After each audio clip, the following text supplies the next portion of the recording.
Vernon and Girard are only 4 miles apart, so that there's a natural rivalry.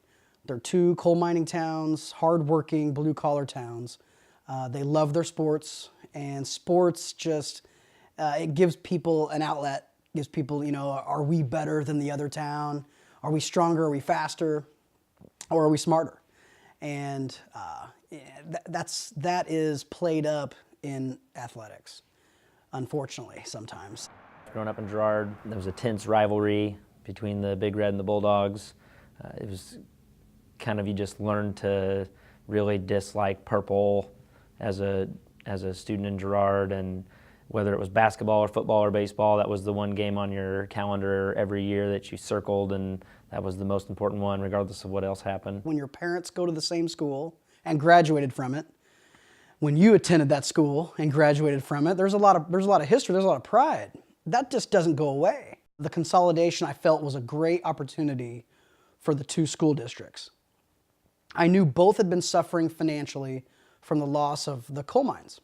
I think in some ways the communities got behind the consolidation. I mean, obviously it passed, so there was enough support in both communities for that to happen. And I think there was a large contingency of people who really bought in and got behind it. But I think also there were some, just like in anything else, you have people who disagreed with and were kind of against it, and there were conflicts that arose. I think there was a lot of tension, well, they're from Verdon, we don't like them still. Well, they're from Girard, we don't like them. It's like talking from a parent's standpoint. But for the kids, I don't think that was the deal. Anytime that you look at any small communities, the high school is kind of the lifeblood of it. So anytime that you have a high school and an athletic team, that's something that everybody in the community kind of latches onto and gravitates to. And it becomes that much more when the team's successful. When I got there, obviously I got there in 2014 as an assistant coach, and we went 3-6 that year, and obviously that wasn't something that sat very well with anybody in the community. And then as soon as Mr. Lorton resigned, and then we were looking for a head football coach, I think there was a lot of optimism in the air, thinking that maybe it would help turn things around. But I also think there may have been some, unreal expectations, kind of a here we go again attitude, amongst maybe even some of the people in the school that, what possibly could they do?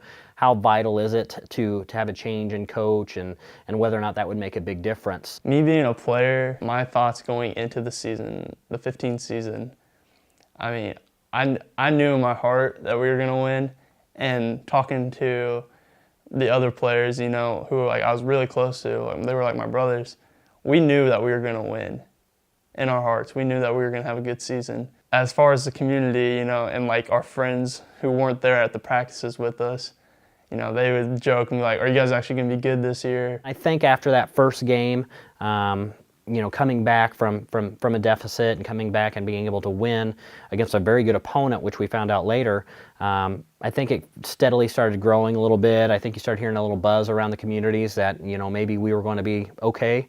And as we moved on to week 2 and then week 3 and week 4 against some opponents that we hadn't beaten before, it definitely became the talk of the town.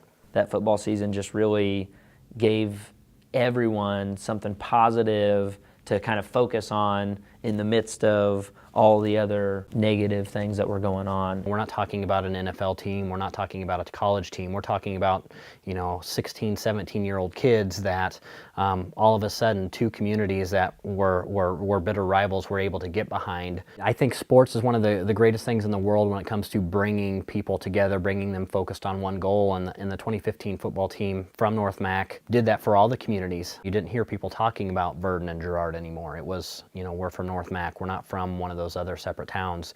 Even until the Nilwoods and the other smaller communities that are part of it, everybody had a stake in it. And because of that, any animosity that, was there from that consolidation was put on hold. During that time, you didn't hear any of that. It was completely irrelevant of where you were from. When somebody asked those people, they were from North Mac. And again, that's something rare that sports can do. And again, the 2015 program was able to start that process, and it's a process that hopefully will continue until we don't have to talk about Girard and Verdon anymore.